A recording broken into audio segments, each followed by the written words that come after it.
ಪ್ರಮೋದ್ನಿಂದಲೇ ಸುವಿದಾಳ ಮದ್ವೆ ಫಿಕ್ಸ್ ಆಗಿದೆ. ಸುಜಯ್ಗೆ ಸರ್ಕಾರಿ ಕೆಲಸ ಸಿಕ್ಕಿದೆ. ಅವನು ಸಹ ಅಪ್ಪಟ ಅಪರಂಜಿ ಅಂತವನು. ಹೀಗೆ ಏನೇನೋ ಹೇಳಿದ್ರು ಪ್ರಮೋದ್ ನನ್ನ ಮದ್ವೆ ಆಗೋಕೆ ನಿವೇದನ ಒಪ್ಪಿಗೆ ಕೊಡದೇ ಇದ್ದಾಗ ಅವಳ ತಂದೆ ಸೇರಿದಂತೆ ಉಳಿದವರೆಲ್ಲರೂ ಅವಳಿಗೆ ಬೈದು ಹಂಗ್ಸಿ ಕೊನೆಗೆ ಅವಳ ನಡತೆ ಬಗ್ಗೆಯೇ ತಪ್ಪಾಗಿ ಮಾತಾಡೋ ಮೂಲಕ ಅವಳನ್ನ ಮದ್ವೆಗೆ ಒಪ್ಪಿಸ್ತಾರೆ.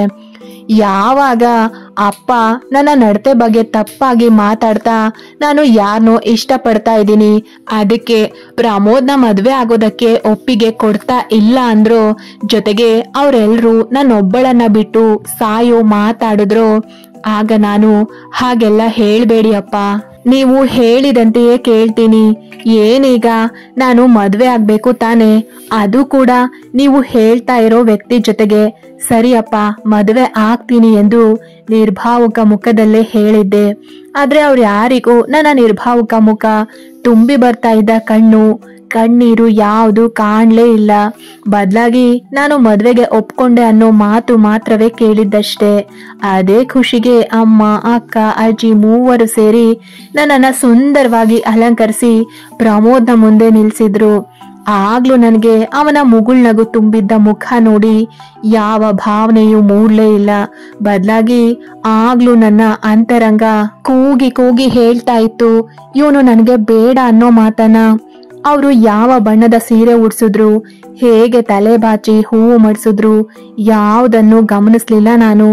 ಬದಲಾಗಿ ನನ್ನನ್ನೇ ಅವರಿಗೆ ಒಪ್ಸಿ ಸುಮ್ಮನೆ ನಿಂತು ಬಿಟ್ಟಿದ್ದೆ. ಪ್ರಮೋದ್ ನನ್ನ ಮೇಲಿಂದ ಕಣ್ಣು ತೆಗಿತಾಲೇ ಇರ್ಲಿಲ್ಲ. ಹಾಗೆಯೇ ಅವನ ಅಮ್ಮ ನನ್ನ ಬಳಿ ಬಂದು, ಮಹಾಲಕ್ಷ್ಮಿ ಹಾಗೆ ಇದೆಯಾ ನಿವೇದನ, ಕೊನೆಗೂ ಮದ್ವೆಗೆ ಒಪ್ಪೋದಿಯಲ್ಲ, ಅಷ್ಟು ಸಾಕು ಬಿಡು, ನನ್ ಮಗ ಕೊನೆವರೆಗೂ ಹೀಗೆ ಬ್ರಹ್ಮಚಾರಿಯಾಗಿಯೇ ಉಳಿದು ಬಿಡ್ತಾನೇನೋ ಅಂತ ನಾವೆಲ್ಲ ಹೆದರಿದ್ವಿ ಗೊತ್ತಾ ಎನ್ನುತ್ತಾ ತನ್ನ ಮೊಗವನ್ನ ನೀವಾಳಿಸಿ ನೆಟ್ಗೆ ತೆಗೆದ್ರೆ ಪ್ರಮೋದ್ನ ಅಪ್ಪ ನನ್ನ ತಲೆ ಸವರಿ ಆದಷ್ಟು ಬೇಗ ನಮ್ಮ ಮನೆಗೆ ಬಂದ್ಬಿಡಮ್ಮ ಅಂದ್ರು.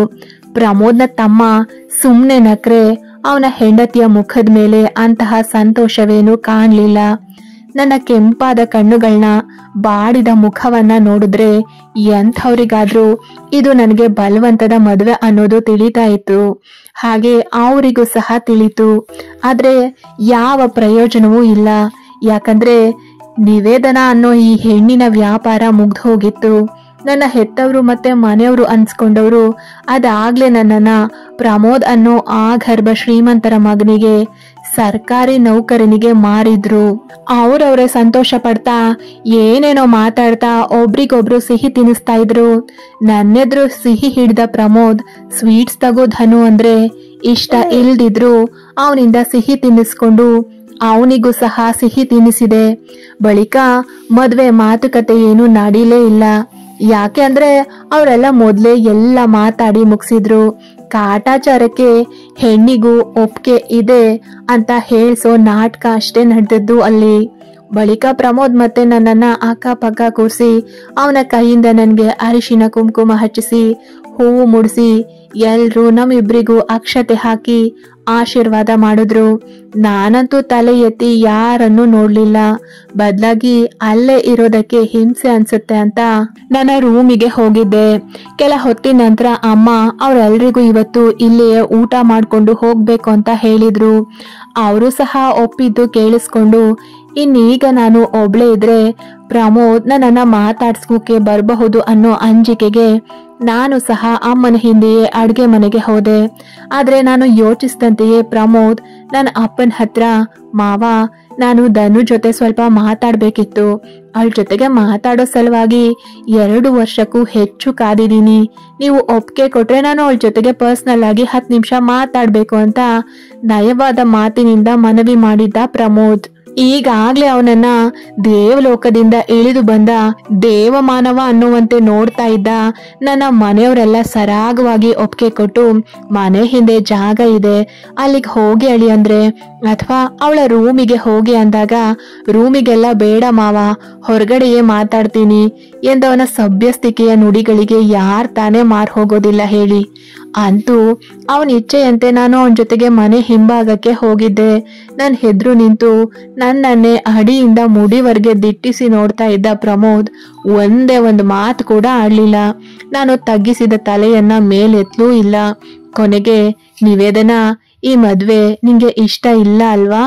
ಮನೆಯವರು ಬಲವಂತದಿಂದ ಒಪ್ಸಿದಾರ ಅಲ್ವಾ ಎಂದು ಪ್ರಮೋದ್ ಪ್ರಶ್ನಿಸಿದಾಗ, ನಾನು ಯಾವುದೇ ಭಯವಿಲ್ಲದೆ ಹಿಂಜರಿಕೆ ಇಲ್ಲದೆ, ಹೌದು, ನಂಗೆ ಈ ಮದ್ವೆ ಇಷ್ಟ ಇಲ್ಲ, ಮನೆಯವರು ಹಠ ಮಾಡಿ ಬಲವಂತ ಮಾಡಿ ಹೆದರಿಸಿ ಬೆದರಿಸಿ ನನ್ನನ್ನ ಒಪ್ಸಿದ್ದು ಅಂತ ಸತ್ಯವನ್ನೇ ಹೇಳಿದ್ದೆ.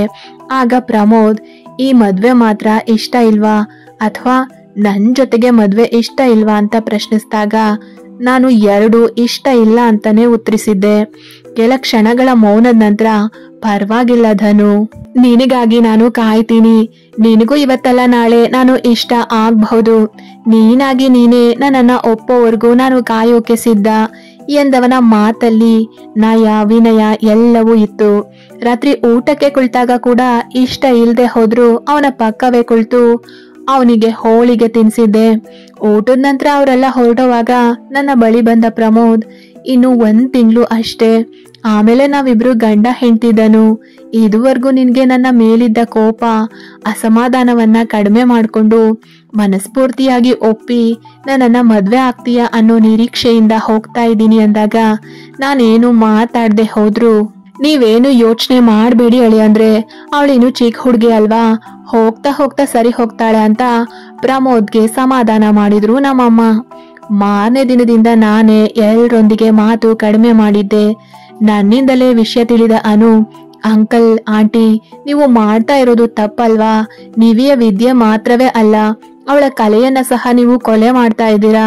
ಅವಳಿಗೆ ಮದ್ವೆ ಇಷ್ಟ ಇಲ್ಲ ಅಂದ್ರೂ ಇಷ್ಟೊಂದು ಬಲವಂತ ಮಾಡಿ ಮದ್ವೆ ಮಾಡಿದ್ರೆ ಕೊನೆಗೆ ಆ ಮದ್ವೆಯಿಂದ ನೋವು ಅನುಭವಿಸೋದು ಅವಳೇ ತಾನೆ. ಇದೆಲ್ಲ ನಿಮ್ಗೆ ಯಾಕೆ ಅರ್ಥ ಆಗ್ತಾ ಇಲ್ಲ? ಅವಳನ್ನ ಅವಳ ಪಾಡಿಗೆ ಬಿಟ್ಬಿಡಿ ಅಂದ್ರೆ ನಮ್ಮಮ್ಮ ಮತ್ತೆ ಅಜ್ಜಿ ಅವಳಿಗೆ ಬೈದು ಜೋರು ಮಾಡಿದ್ರು. ಅಂದಿನಿಂದ ನಾನಂತೂ ತೀರಾ ಮೌನಿಯಾದೆ. ಪ್ರತಿ ಸಂಜೆ ಪ್ರಮೋದ್ ಮನೆಯ ಲ್ಯಾಂಡ್ಲೈನ್ಗೆ ಕಾಲ್ ಮಾಡ್ತಾ ಇದ್ದ. ಮತ್ತೆ ಮನೆಯವರ ಬಲವಂತಕ್ಕೆ ಮಣಿದು ಅವನ ಜೊತೆಗೆ ಮಾತಾಡ್ಬೇಕು ನಾನು.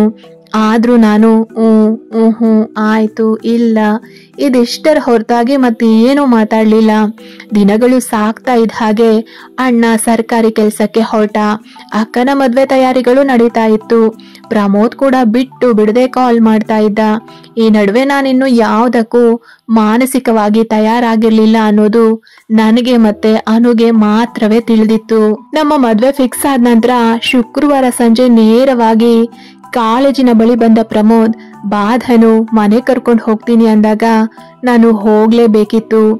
ಆಗ್ಲೂ ನಾನು ಅನು ಜೊತೆಯೇ ಅವನ ಕಾರಿನ ಹಿಂಬದಿಯ ಸೀಟಲ್ಲಿ ಕುಳಿತೆ. ಪ್ರಮೋದ್ಗಂತೂ ನಮ್ಮ ಮನೆಯಲ್ಲಿ ರಾಜೋಪಚಾರ ಸಿಗ್ತಾ ಇತ್ತು. ಜೊತೆಗೆ ಅವನ ಕೈಗೆ ನೀರ್ ಕೊಡೋದ್ರಿಂದ ಹಿಡಿದು ಊಟ ಬಡಿಸೋದು, ಊಟದ ನಂತರ ಕೈಗೆ ಟವಲ್ ಕೊಡೋದು ಸಹ ನಾನೇ ಮಾಡ್ಬೇಕು. ಅವನು ಮನೆಗೆ ಹೊರಡೋ ಮುನ್ನ ನನ್ನ ಜೊತೆಗೆ ಮಾತಾಡ್ಬೇಕು ಅಂತ ಮನೆಯಿಂದ ಹೊರಗಡೆ ಕರೆದ್ರು ಕೂಡ ಎಂದಿಗೂ ನನ್ನ ಜೊತೆಗೆ ಎಲ್ಲೇ ಮೀರಿ ವರ್ತಿಸ್ತಾ ಇರ್ಲಿಲ್ಲ. ಕೊನೆ ಪಕ್ಷ ನನ್ನ ಕೈ ಕೂಡ ಟಚ್ ಮಾಡ್ತಾ ಇರ್ಲಿಲ್ಲ. ಅವನು ಅಸಭ್ಯ ಅಥವಾ ಅಶ್ಲೀಲವಾಗಿ ಮಾತಾಡ್ತಾ ಇರ್ಲಿಲ್ಲ. ಬಹಳ ನಯ ನಾಜೂಕಿನಿಂದಲೇ ಮಾತಾಡ್ತಾ ಇದ್ದ. ಯಾವಾಗ ನಮ್ಮ ಮದ್ವೆ ಆಗುತ್ತೆ ಅಂತ ಕಾಯ್ತಾ ಇದ್ದೀನಿ ಅಂತ ಹೇಳಿ ಹೋಗ್ತಾ ಇದ್ದ. ನಾನು ಅನು ಇಬ್ರೆ ಮಾತಾಡುವಾಗ ಪ್ರಮೋದ್ನ ವರ್ತನೆಗಳ ಬಗ್ಗೆ ಹೇಳ್ತಾ, ಆಗಿದ್ದು ಆಗ್ಲಿ ಅನು, ಇನ್ಮೇಲೆ ನಾನೇ ಬದಲಾಗೋ ಪ್ರಯತ್ನ ಮಾಡ್ತೀನಿ. ನಾನೇ ಪ್ರಮೋದ್ನ ಇಷ್ಟಪಡೋಕೆ ಆರಂಭಿಸಿ ಅವನನ್ನ ಗಂಡನಂತೆ ಸ್ವೀಕರಿಸಿ ಅವನ ಜೊತೆಗೆ ಮುಂದಿನ ಜೀವನವನ್ನ ಹಂಚ್ಕೊಳ್ಳೋ ಪ್ರಯತ್ನ ಮಾಡ್ತೀನಿ. ಎಲ್ಲವೂ ನಿರ್ಧಾರ ಆಗಿದೆ ಅಲ್ವಾ ಅನು? ಇನ್ನು ನಾನೇನೇ ಮಾಡಿದ್ರು ಅವನೇ ನನ್ನ ಗಂಡ ಅನ್ನೋ ಸತ್ಯವನ್ನ ಬದಲಾಯಿಸೋಕೆ ಸಾಧ್ಯವೇ ಇಲ್ವಲ್ಲ. ಅದಕ್ಕೆ ನಾನ್ ಅಂದ್ಕೊಂಡಂತಹ ಜೀವನ ನನಗೆ ಸಿಗದೆ ಹೋದ್ರು ಸಿಕ್ಕ ಜೀವನಕ್ಕೆ ಹೊಂದ್ಕೊಂಡು ಬದುಕ್ತೀನಿ ಅನು ಎಂದೆಲ್ಲ ಪ್ರಮೋದ್ನ ಹೆಂಡತಿ ಆಗೋಕೆ ಮಾನಸಿಕವಾಗಿ ತಯಾರಾಗೋ ಮಾತಾಡಿ ಹಾಗೆ ಪ್ರಯತ್ನ ಕೂಡ ಮಾಡ್ತಾ ಇದ್ದೆ. ಆದ್ರೆ ಅವನ ಜೊತೆಗೆ ಮಾತಾಡೋವಾಗ ಅದೇನೋ ಯಾವ ಆತ್ಮೀಯತೆಯು ನನ್ನಲ್ಲಿ ಮೂಡ್ತಾ ಇರ್ಲಿಲ್ಲ. ಅವನು ಎದುರಿಗೆ ಬಂದಾಗ ಕೂಡ ನನ್ನ ಮನಸ್ಸು ಅವನಿಗೆ ಸ್ಪಂದಿಸ್ತಾ ಇರ್ಲಿಲ್ಲ. ಆದ್ರೂ ಇತ್ತೀಚೆಗೆ ಅವನು ಊಟ ಆಯ್ತಾ ಅಂದಾಗ ಬರೀ ಹೂ ಅಂತ ಹೇಳ್ದೆ. ಆಯ್ತು, ನಿಮ್ದಾಯ್ತಾ, ಕೆಲ್ಸ ಮುಗೀತಾ, ಓದ್ತಾ ಕೂತಿದ್ದೆ. ಅಮ್ಮ ಅಡ್ಗೆ ಮಾಡ್ತಾ ಇದ್ದಾರೆ, ಅಪ್ಪ ಮನೇಲಿ ಇಲ್ಲ.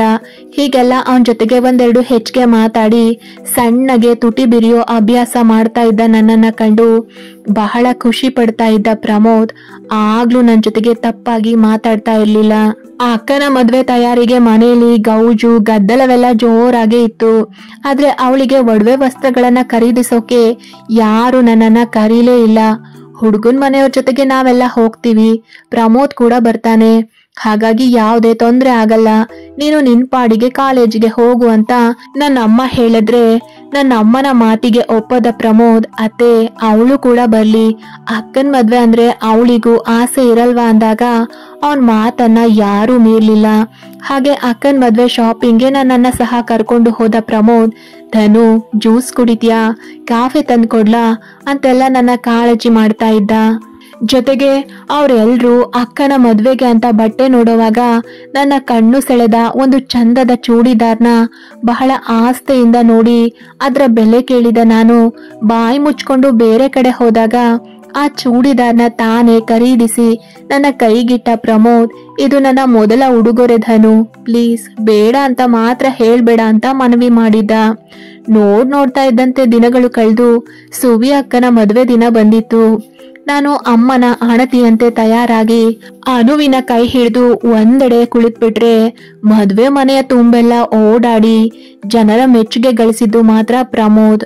ಅಪ್ಪ ಅಮ್ಮನಂತೂ ಪ್ರಮೋದ್ನ ತೋರಿಸಿ ಎಲ್ಲರ ಬಳಿ ನಮ್ಗೆ ಅಳಿಯನ ರೂಪದಲ್ಲಿ ಮತ್ತೊಬ್ಬ ಮಗನೇ ಸಿಕ್ಕಿದಾನೆ ಅಂತೆಲ್ಲ ಬೀಗಿದ್ದು. ಅಮ್ಮ ನನಗೆ ಏನಾದ್ರೂ ತರೋಕ್ ಹೇಳಿದಾಗ ಒಂದೆರಡು ಸಲ ನಾನು ಮತ್ತೆ ಪ್ರಮೋದ್ ಎದುರು ಬದ್ರಾದಾಗ ನನ್ನನ್ನ ನೋಡಿ ಸಣ್ಣ ಮುಗುಳ್ನಗೆ ನೀಡ್ತಾ ನನ್ನನ್ನೇ ತಿನ್ನೋ ಹಾಗೆ ಅಡಿಯಿಂದ ಮುಡಿವರೆಗೆ ದಿಟ್ಟಿಸಿ ನೋಡ್ತಾ ಬ್ಯೂಟಿಫುಲ್ ಧನು ಎಂದು ನನ್ನ ಕಣ್ಣಂಚಿನ ಕಾಡ್ಗೆ ತೆಗೆದು ನಂಗೆ ದೃಷ್ಟಿ ಬೊಟ್ಟನಿಟ್ಟು, ಇನ್ನ 20 ದಿನ ಅಷ್ಟೇ, ಮತ್ತೆ ನಾವಿಬ್ರು ಸಹ ಹೀಗೆ ವಧುವರರಾಗಿ ಇರ್ತೀವಿ ಅಂತ ನಕ್ಕು ಹೋಗಿದ್ದನಷ್ಟೇ ಹೊರತು ಯಾವ ತೊಂದರೆಯನ್ನು ಕೊಟ್ಟಿರ್ಲಿಲ್ಲ.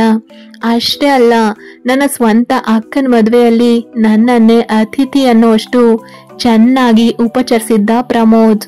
ಆಗೆಲ್ಲ ಇನ್ಮೇಲೆ ನಾನು ಸಹ ಸಂಪೂರ್ಣ ಮನದಿಂದ ಪ್ರಮೋದ್ನ ಗಂಡ ಅಂತ ಸ್ವೀಕಾರ ಮಾಡಬೇಕು, ಅದರ ಹೊರತಾಗಿ ನಂಗೆ ಬೇರಾವ ಆಯ್ಕೆಯೂ ಇಲ್ಲ.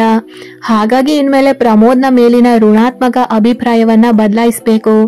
ಅವರು ಕೂಡ ನನ್ನ ಜೊತೆಗೆ ಒಳ್ಳೆ ರೀತಿಲಿ ನಡ್ಕೊಳ್ತಾ ಇದ್ದಾರೆ, ಇನ್ಮೇಲೆ ನನ್ನಿಂದ ಆದಷ್ಟು ಸಕಾರಾತ್ಮಕವಾಗಿ ಸ್ಪಂದಿಸ್ಬೇಕು ಅಂತ ಗಟ್ಟಿ ನಿರ್ಧಾರ ಮಾಡ್ತಾ ಇದ್ದ ನಾನು ನನ್ನ ನಿರ್ಧಾರಕ್ಕೆ ಬದ್ಧಳಾಗಿ ನಡ್ಕೊಳ್ತಾ ಇದ್ದೆ. ನಾನು ಈ ರೀತಿ ಸ್ವಲ್ಪವೇ ಬದಲಾಗೋದನ್ನ ಕಂಡು ನನ್ನ ಮನೆಯವರು ಸಹ ಸಂತೋಷ ಪಡ್ತಾ ಇದ್ರು. ಸುವಿ ಅಕ್ಕ ನಗ್ನಗ್ತಾ ಗಂಡನ್ ಮನೆಗೆ ಹೋದ ನಂತರವೂ ಹೆಣ್ಣನ್ನ ಕರೆಯೋದು, ಮೊದಲ ರಾತ್ರಿಯಂತಹ ಒಂದಷ್ಟು ಶಾಸ್ತ್ರಗಳನ್ನೆಲ್ಲ ಮುಗಿಸಿ ಅವಳ ಸಂಪೂರ್ಣ ಜವಾಬ್ದಾರಿ ಕಳ್ಕೊಳ್ಳೋಕೆ ಒಟ್ಟು 10 ದಿನ ತೆಗೆದುಕೊಂಡ ನನ್ನ ಮನೆಯವರು ನಂತರ ನನ್ನ ಮದ್ವೆಗೆ ಯಾವ ತಯಾರಿಯನ್ನ ಮಾಡಲಿಲ್ಲ. ಯಾವುದೇ ಪರಿಶ್ರಮವಿಲ್ಲದೆ ಬಹಳ ಆರಾಮಾಗಿ ಉಳಿದ್ಬಿಟ್ರು. ಯಾಕೆ ಅಂದ್ರೆ ನನ್ನ ಮದುವೆಯ ಖರ್ಚು ವೆಚ್ಚ ತಯಾರಿ ಎಲ್ಲವೂ ಪ್ರಮೋದ್ ವಹಿಸ್ಕೊಂಡ್ಬಿಟ್ಟಿದ್ದ. ಅಕ್ಕನ ಮದ್ವೆಗಾದ್ರೂ ಅವಳ ಒಡವೆ ವಸ್ತ್ರಗಳನ್ನ ನೋಡೋ ಅವಕಾಶ ಇತ್ತು. ಆದ್ರೆ ನನ್ನ ಮದ್ವೆಯಲ್ಲಿ ನನಗೆ ಆ ಅವಕಾಶ ಮತ್ತೆ ಸ್ವಾತಂತ್ರ್ಯ ಎರಡೂ ಇರ್ಲಿಲ್ಲ. ಅವರೆಲ್ಲ ತಂದ್ಕೊಟ್ಟದನ್ನ ನಾನು ಪಡಿಬೇಕು ಅಷ್ಟೇ. ಇದರಲ್ಲಿ ನನ್ನ ಇಷ್ಟ ಕಷ್ಟಕ್ಕೆ ಬೆಲೆಯೇ ಇಲ್ಲ. ಎಲ್ಲ ಆಯ್ಕೆ ಪ್ರಮೋದ್ನದ್ದೇ ಆಗಿತ್ತು. ಕತೆ ಮುಂದುವರಿಯುತ್ತೆ. ಯಾರೆಲ್ಲ ಸಬ್ಸ್ಕ್ರೈಬ್ ಮಾಡ್ಕೊಳ್ಳದೆ ಸ್ಟೋರಿ ಕೇಳ್ತಾ ಇದ್ದೀರಾ ದಯವಿಟ್ಟು ಸಬ್ಸ್ಕ್ರೈಬ್ ಮಾಡಿಕೊಂಡು ಕತೆಗಳನ್ನ ಕೇಳಿ. ಹಾಗೆ ಈ ಸ್ಟೋರಿ ನಿಮ್ಗೆ ಇಷ್ಟ ಆಗ್ತಾ ಇದ್ರೆ ಒಂದು ಲೈಕ್ ಮಾಡಿ, ಜೊತೆಗೆ ಈ ಕತೆ ಬಗ್ಗೆ ನಿಮ್ಮ ಅಭಿಪ್ರಾಯನ ಕಮೆಂಟ್ ಮಾಡಿ ತಿಳಿಸಿ.